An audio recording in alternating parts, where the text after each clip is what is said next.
Our closing's March 31st.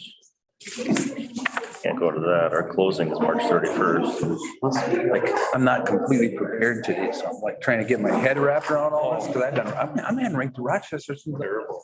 I know that. Well, her numbers are crashing. Oh, boy. They don't think it's a big deal, but her blood numbers, But so they're okay. It's her platelet. I think it's from a med. That's what they're hoping. So we're doing a bone marrow biopsy. So what else, you know, anything good? It all. Yeah. Can't get a break. Oh, Just resigned from the Pine That's good. Township board. I mean, Oh, did he? Yeah, I do. I think part of it was. Thank you for checking, Ryan. Had to reevaluate. Last couple of years, 4 years. no. Started December 2nd. I'm a year and a half I think he just slapping my ass with both. kind of talked to John Linnell. Yeah. It just wore him out. Yeah. Everything else when you're gone, Yeah, I don't, helping at home, Yeah. everything is. I've never, I'd be interested in, So lucky. on township. The kids turned out, They worry about. they'll have jobs, babies. I think it does open. Yeah. That's why, I mean, we don't use our house anymore. Kids are gone, they're on their own. Oh, I know. So it's like, And now it's like, oh, Well, I just saw the new signage up there like last week or maybe 10 days ago, engineer, computer engineering. right, for the barbecue place. But I, In a year. but that helps. Yeah. I'm not up to date on all of my openings because I'm off of social media Yeah, for a while. private. So I'm telling you. Nice. And he has, On purpose. they contact him at work and email, I gave it a, constant friend. gave it a program. And he has You want like it. 9 patents. Yeah. Yeah. Wow. But he works. Signed when he worked for the company. We own it, but your name will be on it. And they just get. That's good. Yeah. What on earth happened there? It's after his mom. Want me to? I don't know that it was the most important ones. You ended up with some gibberish. Oh, that's right. I like your, I specialize in. But I can reprint it, Dave. Oh, no. That or what? No, it's good. Thank you. I'll pull it out there. Hieroglyphics. I almost forgot the meeting again last night. It's so hard because I go to the library in the morning and then you get home and you think, okay, I'm going for the day. Oh, I know. And I say, oh, no. It's gonna be interesting to see where that one goes. You're gonna say so. Yeah. I don't think so. They're gonna run out of juice. But I was kind of making a friendly comment, like, you need to have your budget money on that. You run in anyway. Way home. The board has to spot it. the weather And drove without approval. for us guys. And it's so, you know, you have to kind of, Couple days. once in a while, it's not because of the About 60 miles on one day, which Reese. Reese, no, That's a lot. oh, he doesn't want to raise and he wants to keep it going, you know. Yeah. Well, you know, and I don't know what their issues that need to be done. Mark says that- it's bad soil. that the Like mental in health stuff Mississippi, is but very- It'd be really nice if some parents would jump in there and we could just have a culverts bang and then bridges, run. or nothing like that. But how do you get the parents to step up? You know, it's hard. Getting the You can kids. take that. It's fine. Oh, Yo, I was just laughing. No, you can do it. I'm- Basically, yeah, I was reading my board minutes, and all of a sudden I was like, Yeah. broke a bike rack on the way down. Bought a cheap Walmart bike with a rack. You got there. Looks like it's written in Chinese. could You gotta be. read the paper that way now. Man, so back, you decided, we're not bringing bikes. Yeah. I decided I gotta go bike. Russian hackers got into it. Bike down there and I'll see what happens to some church or something when we leave. It's hard. Are they blocking it out so you can't see it? The bike rack, Terry, on the way down, Yeah. I bought another, Sequence there. that got all bent up. Look at my phone, but the phone was My about dead. when it broke. No, That a breach report? wrapped on enough. Sure, it was a packet. I had one on the back. I don't think that's part of our packet. The mount broke. and the thing was dragging on the ground. And the car pulls up next to us and she's like, I can just that. they all wore through the kid's bike tire and the rim and. I kept waiting for that to happen. That's part of the, Our breach. yeah, a place for you. They're, Hey, folks, it is 10 o'clock. Before we call the meeting to order, just welcome the public who has dialed in on, we are live streaming and dial into that. And if you're connected, you already know that information. If you're not, you're not going to get it. Listen to me, I guess, but we will call the meeting to order and we'll rise for the pledge.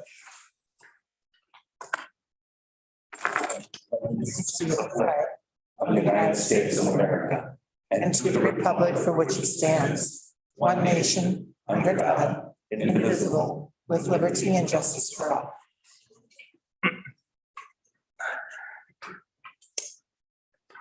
Thanks, everybody, for coming.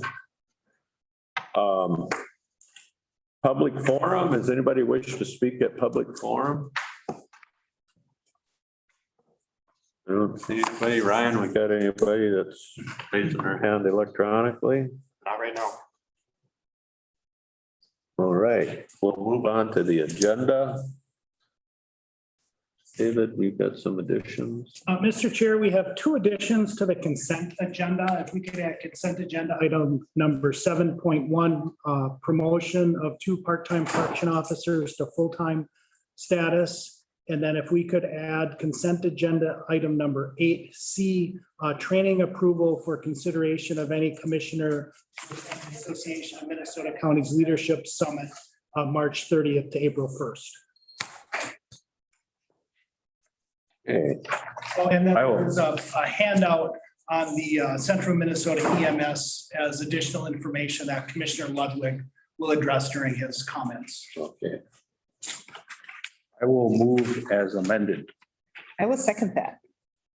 Got a motion by Ludwig, second by Lovegren to adopt agenda as amended. Any discussion? Not, all in favor, say aye. Aye. For approval of the minutes of March 1st. Summary for publications. I'll move that. Second. We got a motion by Moore, second by Waldham. Any discussion? If not, all in favor, say aye. Aye. Minutes, boards, reports and correspondence. We got the Pine County zoning board minutes of January 27th, 2022, and the land surveyor's monthly report for February of 22. So moved. Second. By Ludwig, second by Lovegren. Any discussion? All in favor, say aye. Aye. Opposed? Looking for approval of the consent agenda. You've had that in front of you. If anybody has any questions. Along with the additions that were just mentioned. I'll make a motion to accept the consent agenda, but I would like to state that just a shout out to Leslie, who worked really hard and got that Blandon grant for $75,000. That's, and there's more coming, which is exciting. Yes. Yeah. Thanks for pointing that out. I'll second. Motion by Lovegren, seconded by Moore. Any discussion? All in favor, say aye. Aye. Opposed? Come to it's sad for us because we paid employee having to leave, not having to leave, choosing to leave. And I wish you the best of luck at retirement. I hope you have as much fun as I've been having, even though I flunked retirement kind of. But it's a wonderful, it's the best job you'll probably ever have. And thanks, 25 plus years is awesome, and I want to thank you for what you've done for Pine County. We appreciate it. And I think somebody might have something to say other than me. Is that correct?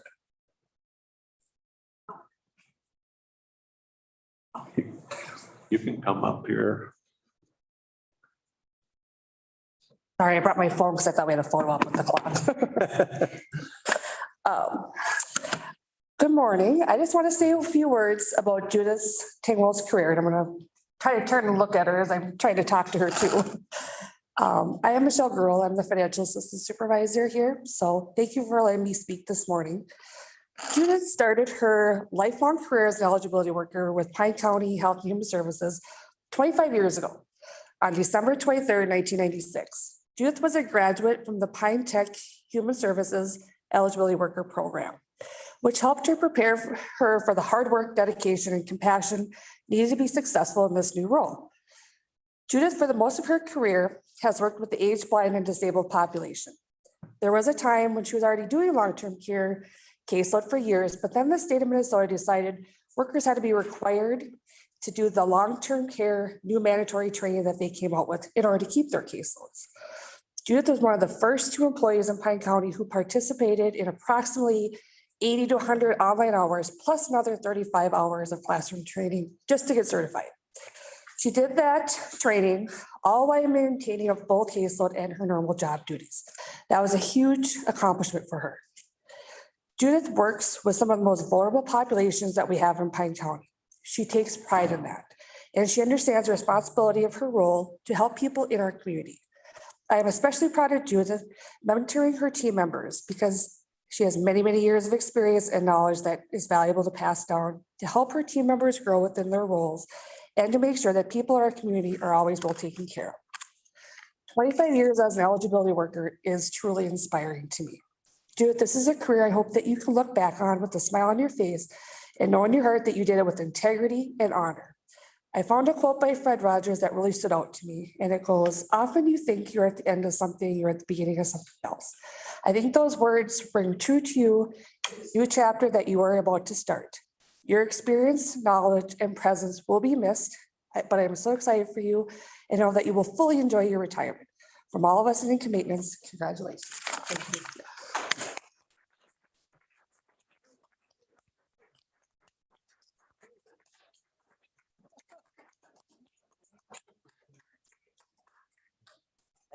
Congratulations. Thank you. Congratulations. Thank you. Thanks, Judith. The population that you dealt with for all those years. I love them. Yeah, I know you did, but many of us don't do that, and it takes a special person to do that. We appreciate what you Thank did. you. Thank you very much. And this would also be the time when you'd get your gold watch. That is in the form of a gold clock. But we had a supply issue problem. Thank you. Yeah.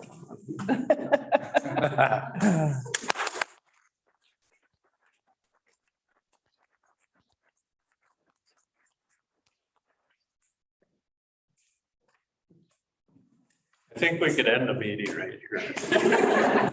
No, Katie still wants to talk. Do you? Oh, no, it's your turn. Thank you, Judith. We do truly, we appreciate all your co-workers also. But today we're recognizing your outstanding work, so thank you. Thank you again, all of you. We'll move on to the Personnel Committee report. Want me to take it? Go ahead. Yep. We had our meeting on March 7th. So it's pretty quick, and I'll do the sheriff's office first and the jail. We acknowledge the retirement of jail programmer Brent Johns effective April 30th, 2022, and the request for backfill of that position and any subsequent vacancies that may occur due to internal promotion or lateral transfer. We acknowledge. He's been there. Huh? Do you know how long he's been here? About 38 years plus, I think. A long time. We acknowledge the resignation of Correction Officer Nicholas Morrow effective February 23rd and request backfill of the position and any subsequent vacancies that may occur due to internal promotion or lateral transfer.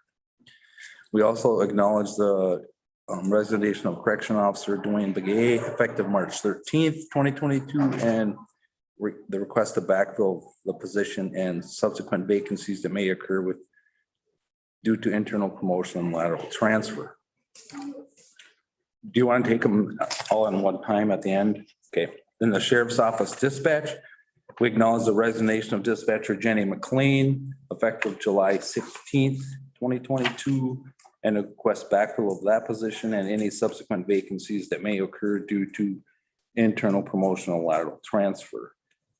And the rest of the minutes are just general information on the meeting, but I will make a motion to approve those. I'll second. Thank you. Got a motion by Ludwig, seconded by Moore. Is there any discussion, questions? I could just have a comment on this. The resignations in the jail that they're moving on. Just it's not a problem or anything like that. So closer to home for one, and one is becoming a law enforcement officer in the Dakota. So it's just the normal kind of attrition that happens when they move up. So Thank you. No discussion. All in favor, say aye. aye. Opposed? Just before we move, I'm wondering, do you want to discuss at all the correction officer hiring event and some of the recruitment strategies that were discussed? Yeah, we can. I think the first one had 6 or 9 or something, 6. And I don't know what happened at the second one, or that hasn't happened. It did happen, and there were 2 folks. And so we ended up with a total of 8 applications for correction officers from those 2 events, which we did not know what to expect. But I know HR did give an update that they are really looking to kind of stretch the comfort zone of how we do recruitment and promotion of our open positions, because just waiting for someone to find us no longer works. And so. Yeah. And I think we, in our discussion with that's not a bad turnout for the first time you try something. And I think word of mouth is gonna, the people will start talking. So I think we need to do another one at the, and I think our staff can handle that. We have that discussion. It's a commitment. But I think the sooner we have one, the better, I think, to hit it again, because why not try to recruit local if we can, And I think, I don't know how it's getting out to the population of those people, but our jail is more than happy to train them themselves from the beginning and get the product they want versus coming in from somewhere else, which I think is a good way to look at it. So. And in addition to the recruitment events, we're also looking at participating in some regional job fairs to start to get our name and our positions better known and just out there. I'm sorry I interrupted you there. Oh, no, that's all I wanted to add. Thank you. Thanks. It was really successful. I think we have to give our staff a lot of credit for doing it too, because people, they put time in and visit with them and tell them what the job's like. So it's a good thing. And it's probably good for our staff too. I think so. I like it. Introduction of Katie, is it Hagan? Hagan. Welcome. Thank you. So I just want to give an introduction about myself and then what I've been doing so far. So I am the Ag Extension Educator for Pine and Isani County. I was hired 3 weeks ago. Or not hired, but that's when I started. It's 3 weeks ago. So I actually grew up here in Pine County. I'm from Hinckley and I live there now still.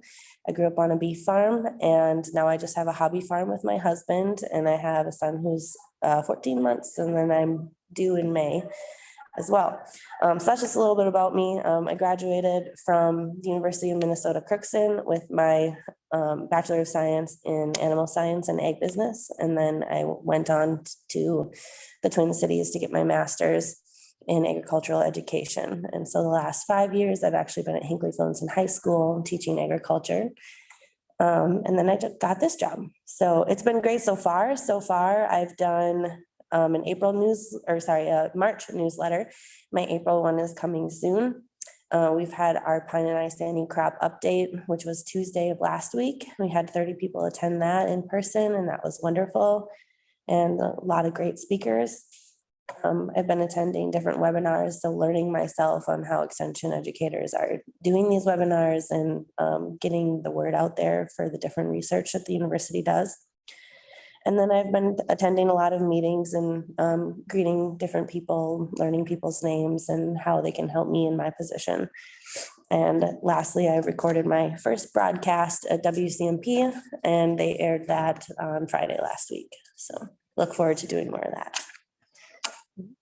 Welcome aboard. Thank you. Thank you very much. Welcome, and thank you for introducing yourself. Susanna, there's Suzanne. Okay. Yep, Suzanne is on. Suzanne is my regional director. Good morning, Mr. Chair and Commissioners. Hi, Hi, Suzanne. I'm so sorry that I couldn't be there in person, but I'm really excited that Katie's on board, and thank you, Katie, for that really great introduction. I would also just say, building on what you have had as kind of a theme for this meeting, just think we were able to recruit locally as well. And so that's really pleasing. So I'm glad about that. And just thanks a lot for the support that you have always shown in this position and how it's really growing. So thank you. Thanks. Thanks, Thanks, Katie. Suzanne. And Welcome aboard. just one more thing, Katie, we would be happy to have you if you came from wherever, but we're proud of the fact that we know we raise really good kids, really smart kids. And to have them come back and be part of our team, we really enjoy that. And we know you'll do good things here. So thank you. Thank you. Okay, Terry. Presentation of out-of-home placement report.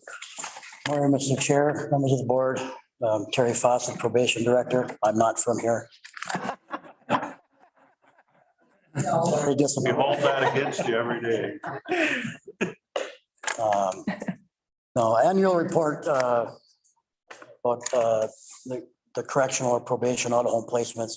Before the meeting started, David had asked if I could explain, differentiate between the budgets and between HHS and probation. In a nutshell, all of the out-of-home placements are part of Becky's budget.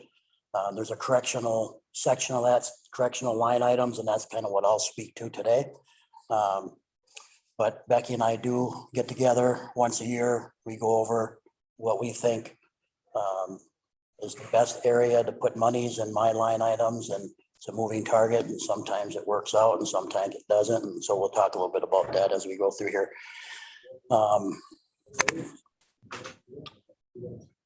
There's a lot to this slide. I'm just going to cover some of it, but when we make placement decisions in the upper left, we try to think of all these different variables, best interest of the child. We use a risk assessment instrument.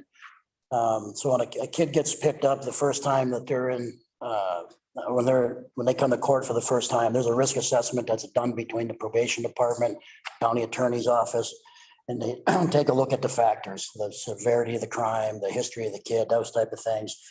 It need to be in detention, locked up or not. And I'll get into that. You know, we've kind of learned through research over the years that most kids don't need to be locked up, that you can do a lot of good stuff in the communities. And unless you're really getting to impact the families, then, locking the kid up doesn't solve a whole lot of stuff. Placement reduction strategies on the upper right. We've got a whole host of them that we try to do here, a lot of them under our Project Rise umbrella. One of the things that's really kind of slipped the last year has been we had just started a new restorative justice program with the federal prison. COVID kind of put a stop to that. We're hoping Reese and I to have a meeting. They have a new warden, a new administration coming in, but we did check with their transition coordinator about a week ago, and they're hopeful that the federal stop on people going in and out of the prisons is going to be lifted here soon. And and hopefully we can resume that work.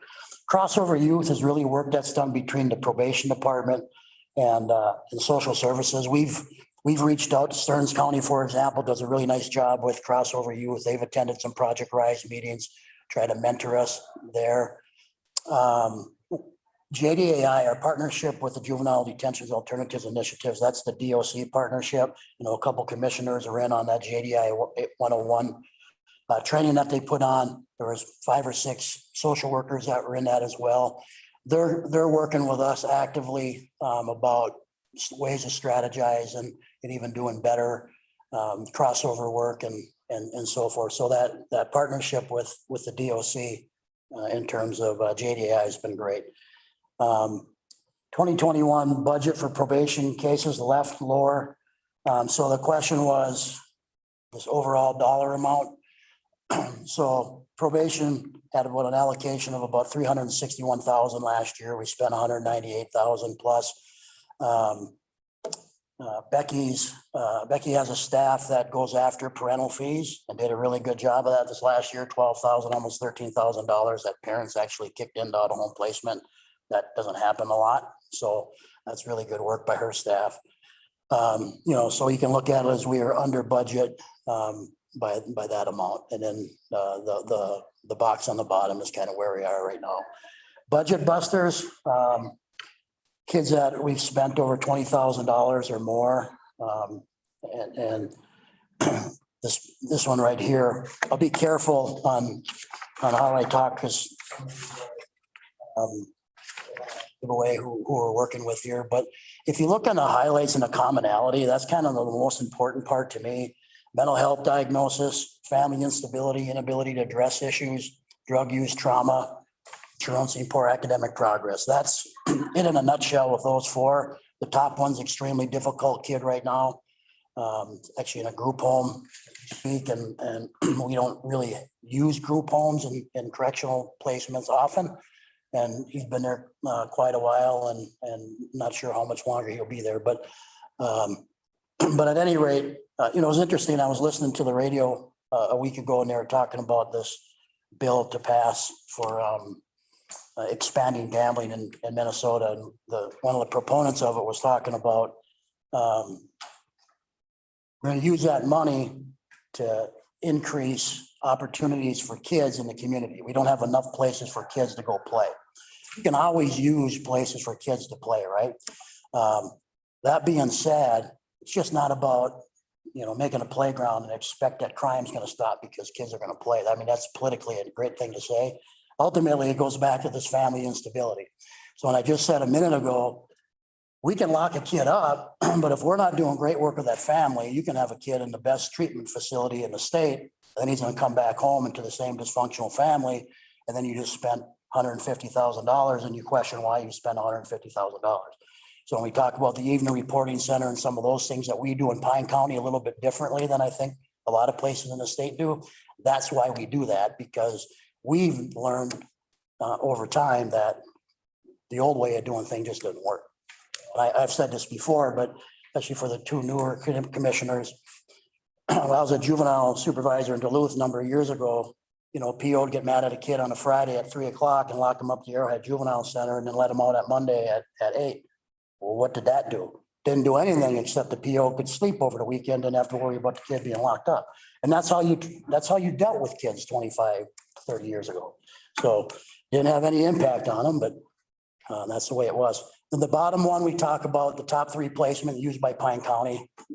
Placement are dwindling anyway. Woodland Hills just closed this last year. That was a huge setback in our state, not only for corrections, but they had just started a new mental health facility in East Bethel.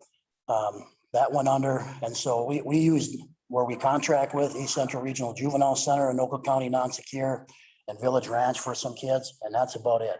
And there's really not a whole lot of other options out there either, unless you start talking about crime specific places for sex offenders and that type of thing, but, which are even more expensive. All right. The annual juvenile placements, if you look at in 2021, we placed 56 kids, or excuse me, 56 placements. 25 kids in those placements, average length of placement 29. So the average, that is the lowest since we started tracking this data in 1996. Attributed to fewer juveniles in long-term residential program, the use of that RAY risk assessment. We use a lot of home monitoring, electronic monitoring, and then community-based interventions such as the Evening Reporting Center. In 2021, we had 730 placement days. If you look back in 2001, there were 7,500 placement days. So you're looking in, 20 years, 90% reduction in placement. So I like to read that sentence because sometimes, my agents or myself, sometimes you wonder if you're moving the needle and you go back and you're reminded that maybe you are moving the needle a little bit.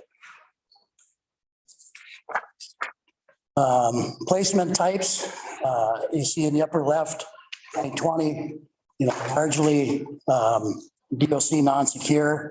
And then 2021, we've used some more secure placement, but it can be a little bit misleading. It's not like we're placing more kids there. And when they do go to the juvenile center, they're usually in and out quickly in a matter of days. But when you have one or two significant kids, like we've seen on the budget busters, then they ended up staying in secure detention a lot longer. And that's kind of why that pie looks like that. Yes. Can we go back just, the budget buster thing? Yep. The top kid was 45,000 or whatever. And I remember that number being way higher 10 years ago. Our top kid 10 years ago, I remember one was 67,000 and now we're 10 years of inflation and we're less than that. Are we changing our standards or are we doing a much better job of figuring out what we can do better with that kid? Or is it just different kids? Or is there no good answer? That's a good question. I'll let Becky answer that one. Doing it different for sure. Pardon me? We're doing it different for sure. Yeah, no question about it. That's a unique case. Just a lot of different variables with that kid. Some pretty significant stuff. And it's just, I would say there's a really good level of wraparound work being done with him. We're not dropping standards by any stretch of the imagination. I don't think you are. He's in the type of facility that is most appropriate. And those things get discussed. We have pre-placement screening team on Mondays and there's social workers in there and POs and other folks that kind of collectively come to some consensus on what that recommendation should be to the court. And I just told Kevin Glass yesterday that I wanted that one reviewed in a week and see where things are at with them. But, give me a true blue delinquent any day of the week. I'm more qualified to probably speak to them. But when you have all these other ones with these different variables, they're just different. They're just difficult to deal with. And and HHS, I think, finds the same thing. It's not for a lack of trying. It's for lack of resources, I think, in some places like the East Bethel facility. There's just not those type of facilities in the state to deal with kids with significant mental health issues. And so what do? You don't want to send a kid. So that type of kid would be very inappropriate to just sit down at the East Central Regional Juvenile Center and check a box that you got him in some type of treatment and expect that he's going to come out any different. So you have to go to different lengths to try what would be the most appropriate for that kid. And it's a moving target for sure, but that's why we have different people working together. A PO might see a certain thing. Social worker sees it differently. Social workers know about different resources that POs don't know of.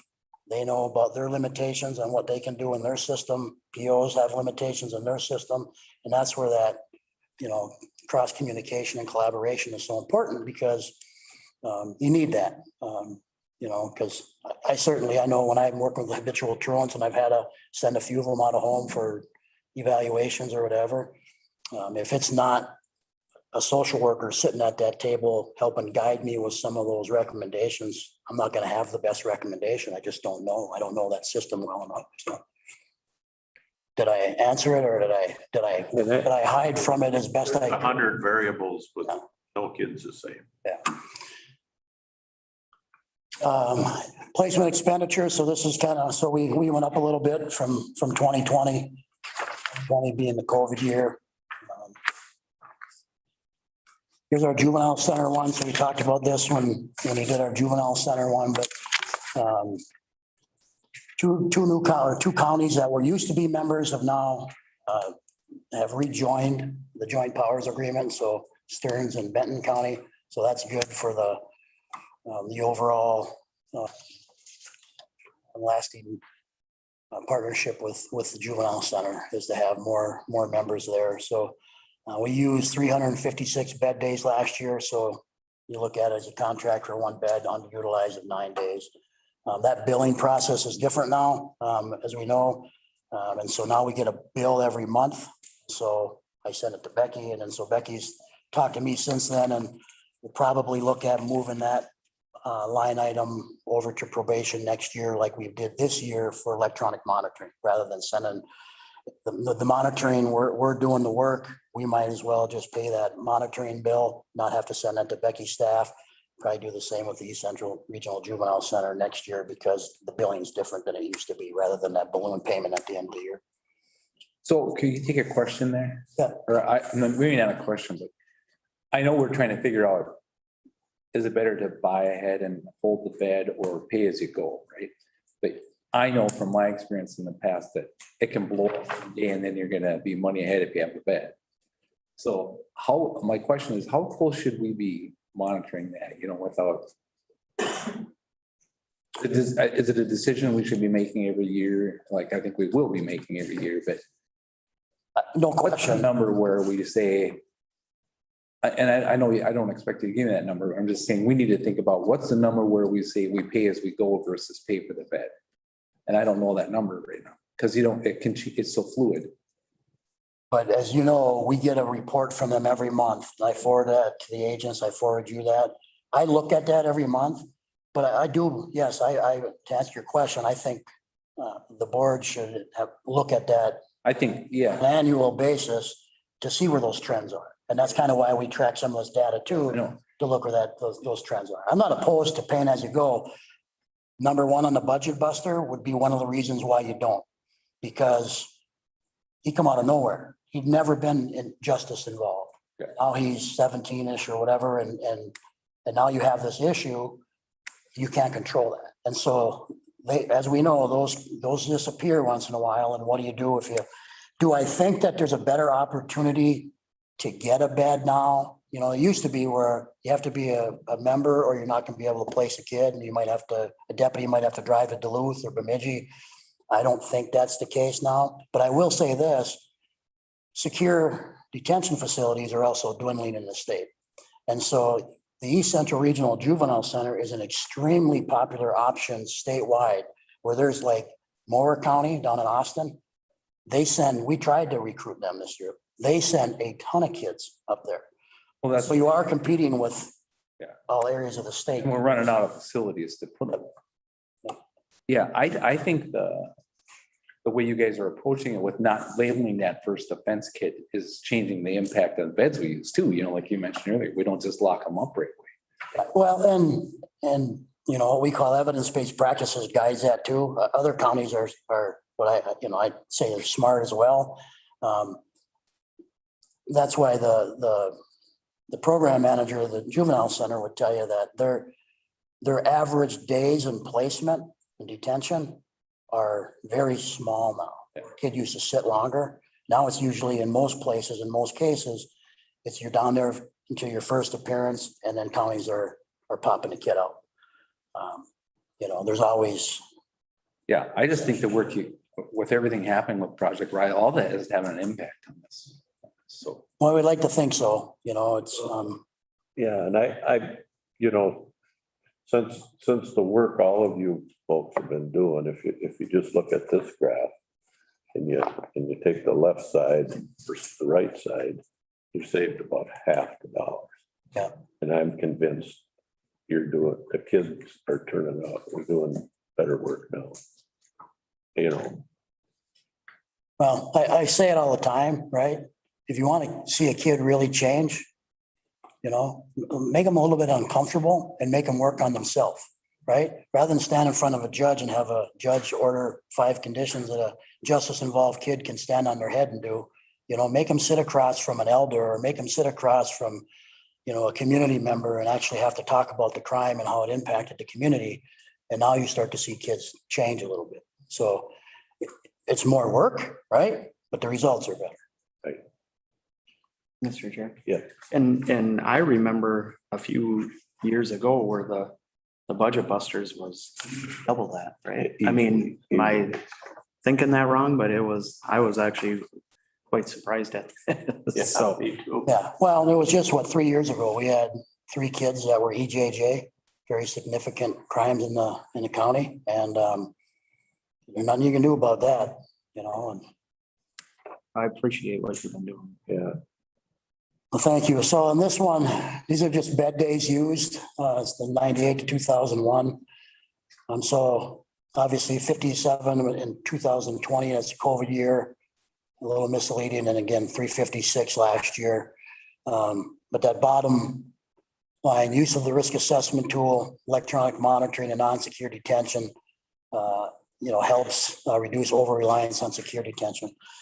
I said this before to Commissioner Ludwig, if somebody wanted to really do something well in the corrections world, they would develop more non-secure detention placements. That's what the system needs. That's what the system doesn't have in the state of Minnesota. So those are extremely popular beds down there. The only reason we can get a kid in non-secure detention sometimes is because we're a joint powers member. If we were in a joint powers member, we'd never get a kid in that program. So again, community alternatives. This is our electronic monitoring. So we had 13 kids on a monitor last year for 432 days.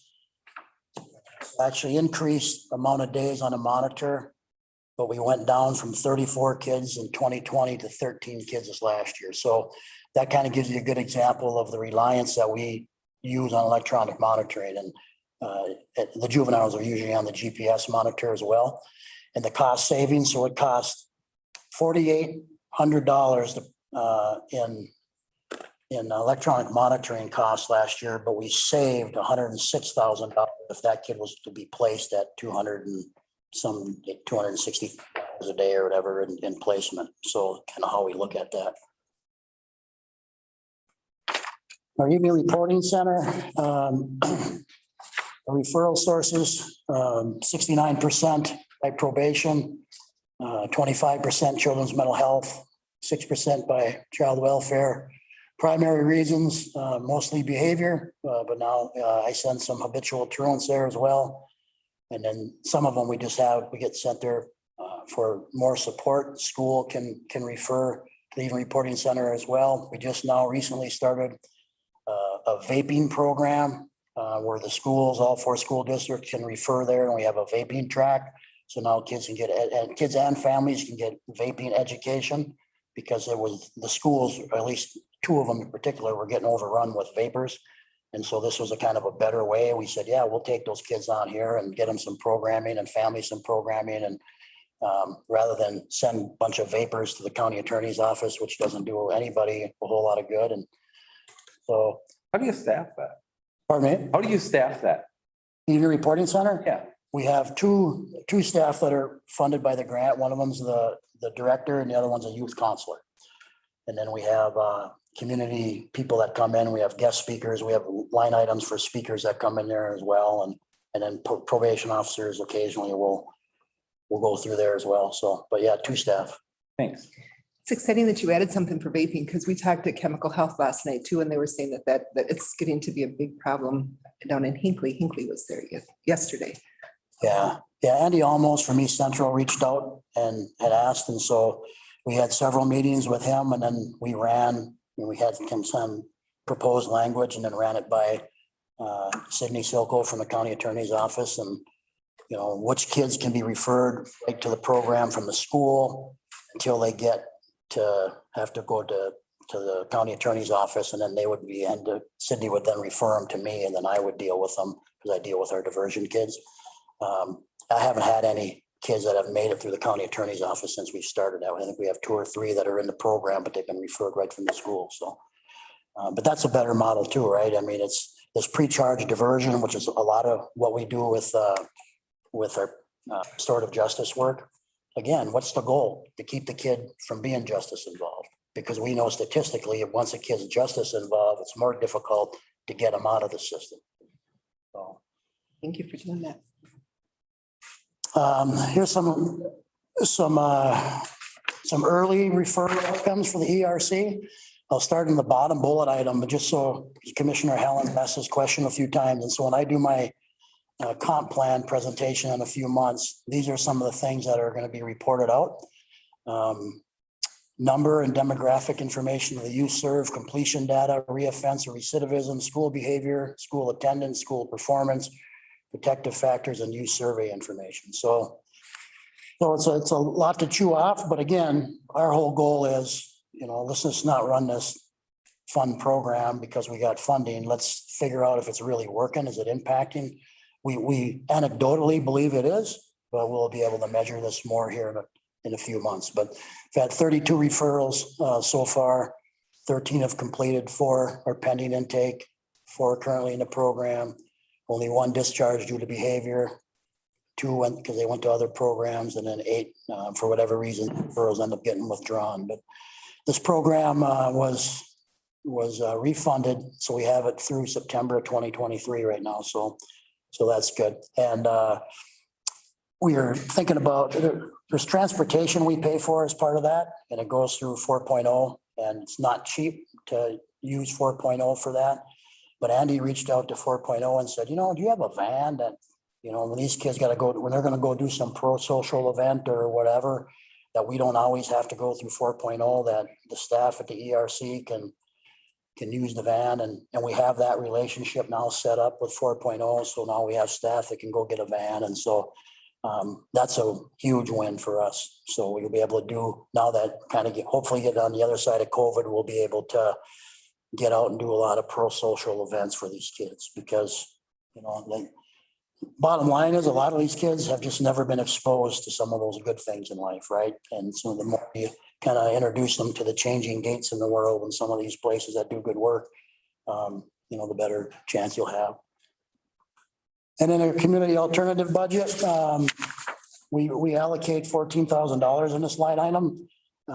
We've used it for transportation for kids and before rec activities, changing gates, incentives. There's a lot of research behind incentives. It's not just, don't just consequence a kid, build an incentive for them on why they should be successful. One of the things I'm doing now with probably 3 of my habitual truants is paying for driver's ed. So if this kid is making progress academically, we'll pay for driver's ed for you. So, and I'm on my POs all the time about this, about make sure that you're thinking about creative ways, ask that kid what they want, and then measure it, when they meet a goal, let's reward them and then set another goal. So, but this sounds really simple. This is what some of the most proud work I think in our department, or in our county, I should say, is a lot of counties in this state do not have this. They just don't do this. It's all about the punitive side of things. And this is hopefully what I like to think of Pine County, looking at the glass, half full than half empty, and allowing these opportunities to exist for kids to do something. So hopefully help them out. So I will say that after one of the conferences when you spoke, saying, why are we doing this? We need to look at a big part of our budget and look at how much we can save if we do this. So yeah, just getting the word out there and keeping it up, it's going to help a lot of kids and families. and I appreciate that. And, along those lines, one of the commissioners that was down at that presentation was from Otter Tail County. I went out to the APPA conference in Atlanta a few months ago. Guess who presented at the national conference? Otter Tail County. They consulted with us 2 years ago. Now they're giving national presentations.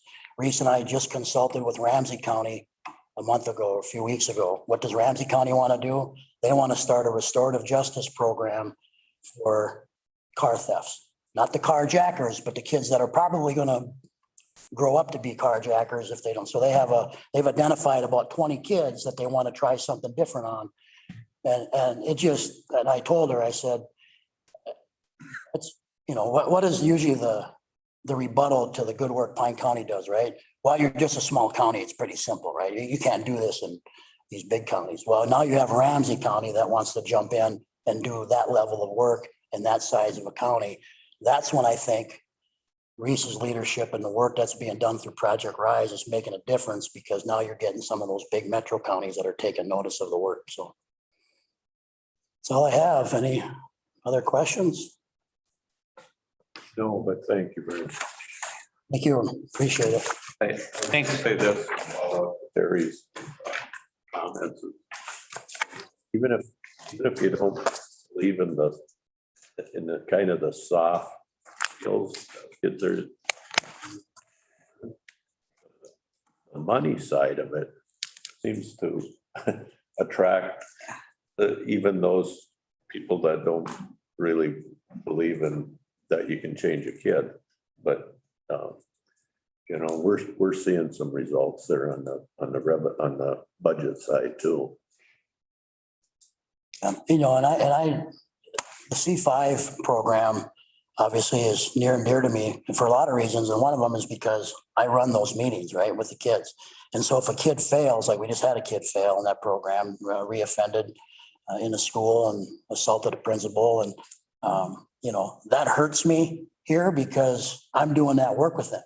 But 5 years from now, if we're running that data and more kids are failing than not, you should either fire Fawcett or we shouldn't do that program anymore. I mean, don't mark down that first part. I was kidding. But, you know what I mean? And so that's why with this type of data collection, and I thank Terrell, my predecessor, for that. This is really Terrell's template, and it's important to measure at this level because, and Reese has got it in one of our PowerPoints, right? The old Einstein saying, how's it go, Reese? To do something over again and expect different results. Yeah, that's right. Come on, Reese. I just did that to see if counselor was paying attention.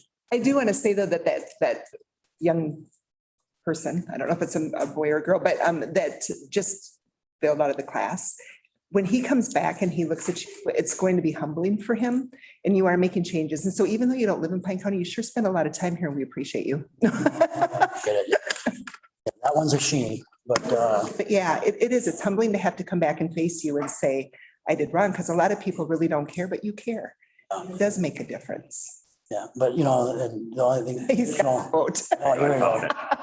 Insanity, doing the same thing over and over again and expecting different results. There you go. I must have been the one that put that in that PowerPoint. But but again, her in a nutshell, she's a good kid, but guess what? She had a very difficult family life, and so like we've talked about this before, it's just not my work. It's, I'm going to Pine City today meeting with some counselors and social workers wrapping around a family. I have the girl on for habitual truancy. There's other family members on with different people, and we're going to meet today. Mom's already pulled out of the meeting, but we're going to meet and talk about how we better can work together to impact his family, because takes us all. So I appreciate the support from the board. Thank you. Thank you. Thanks. Thanks, Terry. Community Development Block Grant. Architectural. Leslie is online. and is gonna Okay. Take that. Okay. Hi, everyone. Leslie Stoddard, your Economic Development Coordinator. As you recall, quite a few months ago, the county was awarded a little over $3 million, almost $4 million from the Community Development Block Grant Coronavirus Program. And part of that grant was for broadband, and the other part was to rehab the homeless shelter in Pine City. So we have kind of gone through the RFP process looking for architectural services because, to be honest, in order to bid out the project, we have to have some project plans designed by a licensed professional in order to obtain a building permit. So we put that RFP out, reviewed the proposals, and the executive director of the shelter and I looked them over and feel that the LHB proposal is best, more comprehensive. It is more expensive than the other one, but we did get, as part of our grant award, some administrative funds to hire people to help us with the grants. So that it'll purely come out of the grant award, but we're into the contract.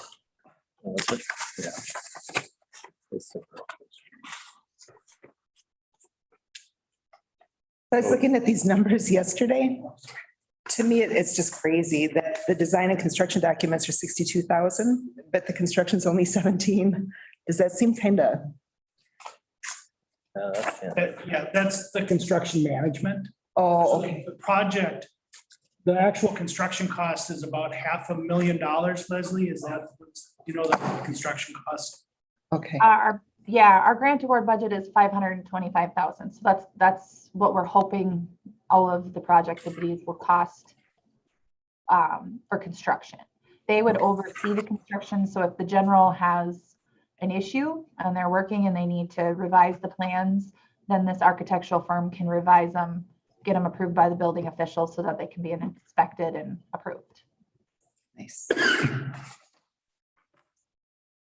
We need a motion to go ahead with this. I'll make that motion.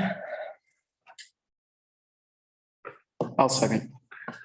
Got a motion by Lovegren, seconded by Moore, to go ahead with the proposal. Any discussion, questions? All in favor, say aye. Aye. Opposed? Okay, Thank you, Leslie. thanks, Thank Leslie. you.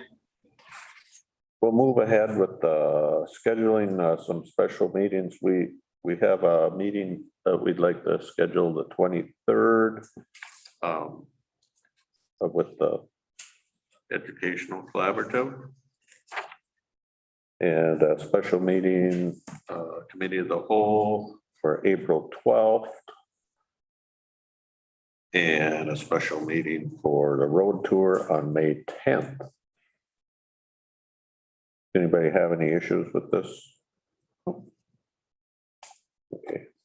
Do we need a motion, David? Or? If you wanted to make a motion, you can do that. I would just add a note on the April 12th meeting. We had originally contemplated that the University of Minnesota Extension Services would be there for some updates and then to talk about their ARPA program. That date does not work any longer for Suzanne and Jan. So that is probably going to take place at one of the regular board meetings in May. We have added pretrial supervision from probation, so a little more depth on some of the stuff Terry was talking about today.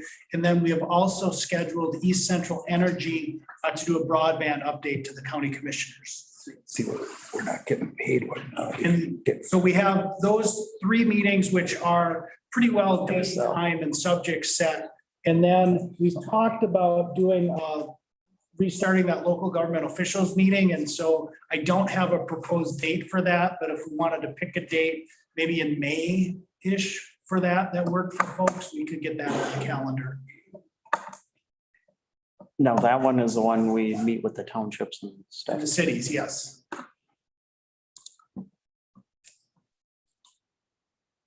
Let's mull that one over. But I would look for a motion to approve these other meeting dates. I'll move it. I'll second. Motion by Moore, second by Lovegren. Any more discussion? Not all in favor, say aye. Aye. Opposed?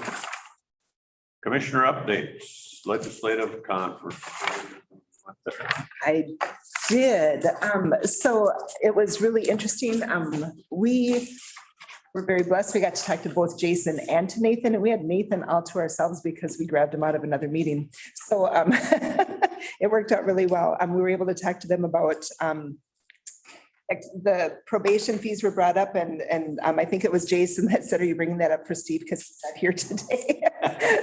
So yeah, it was very good. And then I went to the human service meeting on that, and they just talked about what had already passed, which was things that we've talked about at like the last 3 meetings with the importance of working with mental health and the other issues that were coming up. I thought I had my notes on it and I don't. It was good to be able to thank Jason for authoring the bill for our child out of home placement. So it was fun to be able to not just go there and ask for things, but to thank them for what they're doing. Any talk about CWD? No, Okay, JJ was there too. Yeah, I went to the public safety and Dakota County spoke of their challenges they've had with their jail and the things that they have to do to, same thing that we're going through. Turned out they hired the same firm that we did. EKB or something like that. Yeah, yep, and they had really good things to say about them. And then one thing that I thought was really interesting they did too, it has nothing to do with the beds and the segregation and everything, but just the cost, it's 240, I believe they said $240 to bed an inmate. And they had one person there that the only reason they were there is because they had $100 bail they couldn't make. So, I mean, that's a bigger. How much does it cost to house them per day? $240 a day. For $100 bail. Yeah, if they would have had $100 bail, they wouldn't even have been there. And of course, I would think with $100 bail, the crime can't be nothing that serious. I mean, to where you're worried about them, Oh. So I guess, how do you deal with that? Create this, you build the add-on. I think our judicial system in the 10th district is better than that, isn't it, Reese, for the most part? They wouldn't give somebody $100 bail up here. It doesn't make sense because you need. Gotta be some kind of backstory to that. Yeah, The sheriff was there and their jail person. And they even made a comment that, we've even thought of paying it. Yeah. But they didn't, so I don't. And then they also commented on, it's in the same public safety that I went to. The majority of their inmates are not even from their county. So they were trying to figure out a way it's more of a state issue to maybe get that state money to help them at the county level because they're housing people that aren't even, they're citizens, so to speak. So. But see, they have to have their staff there no matter what, if it's empty. Yeah, I would say so. Yeah. Yeah, well, DOC says if you have this many beds, you have to have this much staff. Yeah, you never know when something's gonna happen, I guess. Yeah. So. Yeah. So Thank you both for. Yeah, thanks for that. Thank you, David, for being there. Central Minnesota Council on Aging. We had a meeting and it, just a couple of numbers that we got is the funding. The funding, we don't have a formula that says you've got 6% of the over 60 population in Pine County, therefore we're gonna send you a check for this much money. But the staff they're always aware of that. And sometimes we might have a little bit more usage and sometimes less. But we have 6% of the over 60 population of the 14 counties in central Minnesota.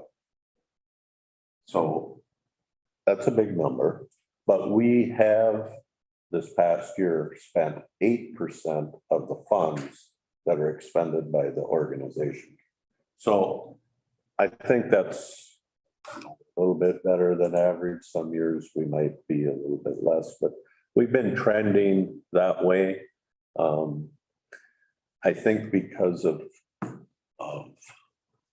what it costs for home delivered meals and stuff in the Pine counties of the world, we're always going to tend to spend a little bit more money than say if you're in St. Cloud and people can go to the Whitney Center, or you can deliver meals within a very small area, So I just thought that was interesting.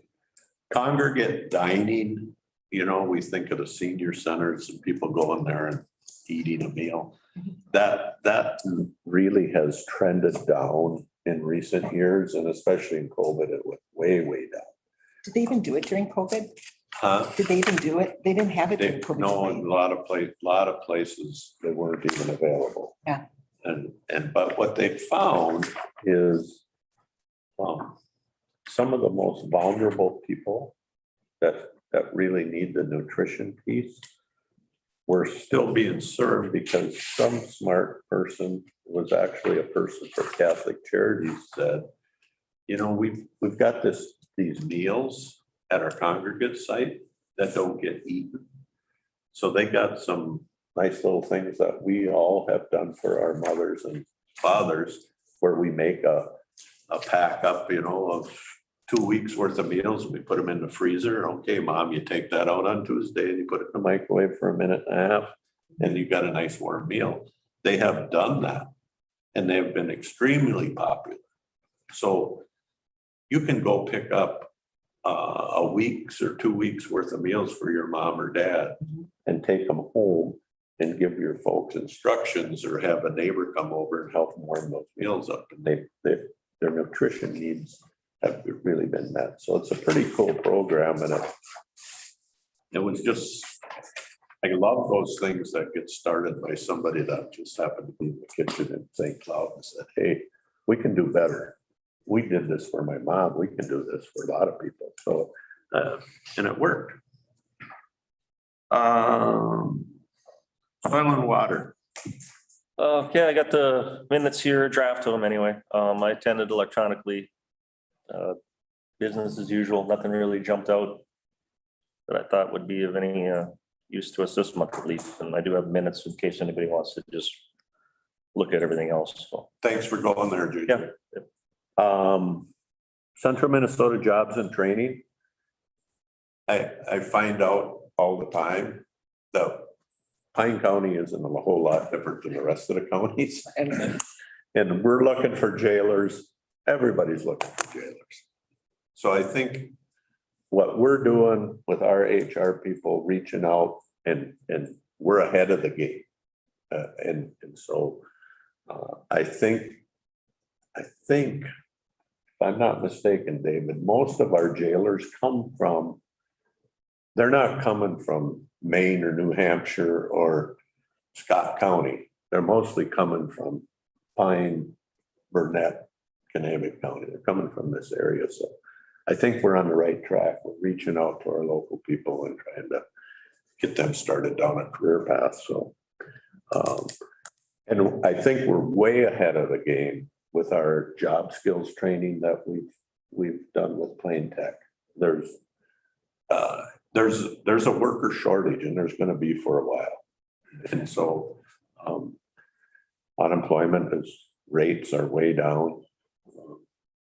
We can argue till we're blue in the face why that is, but the fact of the matter is there's unemployment is not at 7 or 8%. It's at 2.9 in central Minnesota. So when I was at the chemical or the health committee meeting, Jen Malcolm was saying that one of the books that they're reading through the state right now is called Subtract. And I thought of you, Josh, but she said, I would recommend that everybody read this. She said, it's a book on how to deal with less employees because we're going to have a problem. So that was one of the things that, you know, she held it up and just said, I suggest that you all take a look at this because it's affecting all of us. Like that lady said it last fall at AMC, that this thing started 25 years ago. Yeah. When we didn't make enough babies. Some things stick with you. It's too late now. No. East Central Solid Waste, we're looking for an assistant director.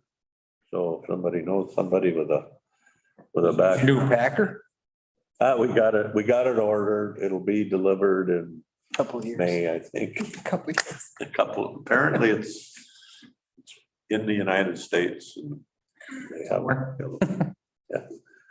So anyway, I think the assistant director position, we're gonna interview after our next meeting in April. So it's still open if you know somebody with any kind of a background in management and earth moving and landfill operations. But I think really we need somebody that can manage people and money. Is it a full-time job? Yeah. Library board. There was a lot of discussion about, when Mille Lacs didn't have the money to pay for their full amount, they closed the Onamia Public Library there. And it was just I think it was maybe 4 days a week. It wasn't a lot. It was just a very part-time, but, the people in Onamia are really having a hard time with that closing because now they need to drive 10 miles to go to a library. And I thought of our county and how many people drive 30 miles to get to a library. Right. So, but that was the big thing that, with the shortfall for Mille Lacs County that they ended up doing was closing Onamia. And then, our public library ranked second place within the nation on the Beanbag Reading Program. And so we received 2 backpacks. They're from NASA, and they'll have the telescope and then like star placements and all that kind of stuff. And that's going to be going to the libraries where you can check it out. Your kids would like that now that you have a big yard with the sky. Yeah. So it'll be fun when that comes out and we'll be able to see more of what's coming from NASA. Cool.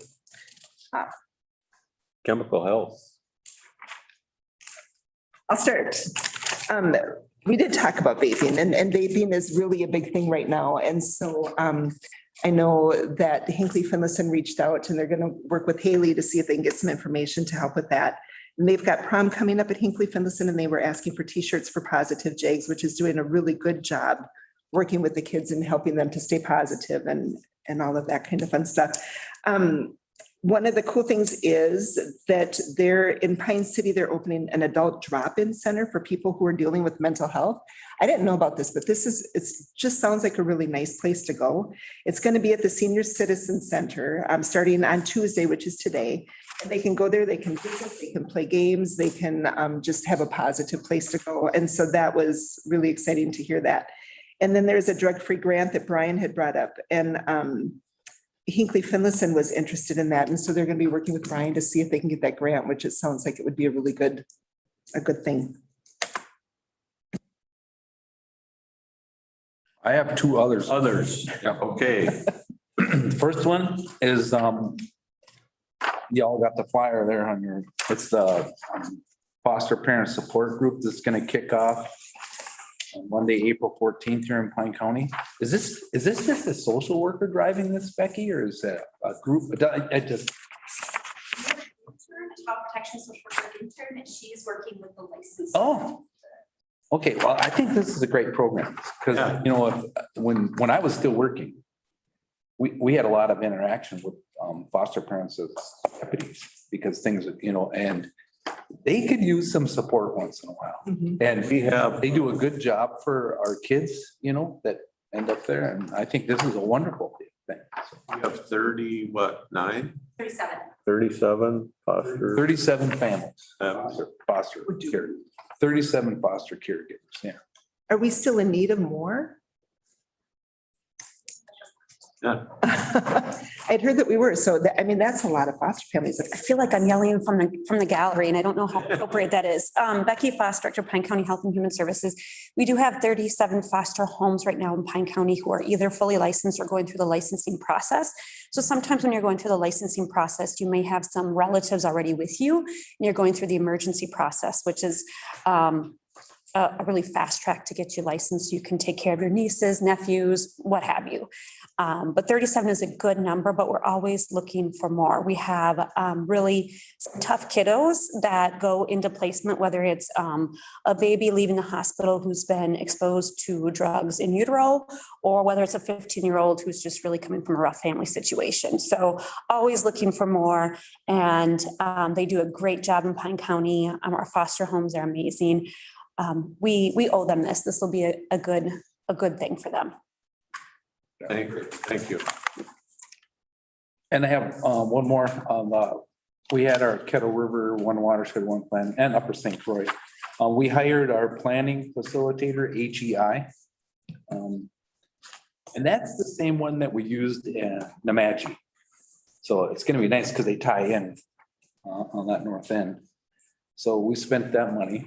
They're on board and then we're still in the planning on the kickoff and get it rolling. So it's a pretty quick meeting, but just for update everybody, the Pine SWCD is gonna be the main, and it's a big chunk of turf.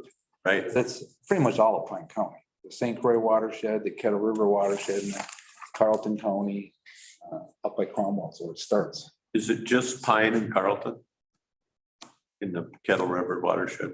And yeah, well, and Knabec has a little piece in there, Okay, but they're not sending in one yet because it's such a small piece, but they're getting all the, we're still sending them all the stuff so they can join it in time. We'll let that happen, you know. So it's moving on. It's gonna be a big project. And then, of course, we're the fiscal host, you know, for that one, so. And Pine SWCD is gonna be the primary that's a big job. I mean, job.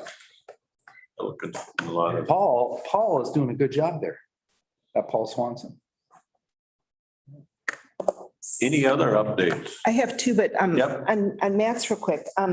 We had a big discussion at the Snake Water River or watershed about the reconstructive for some lakeshore properties, whether they should use the rocks. I can't think what it's called. Riprap. Riprap, thank you. Or if they should use the logs.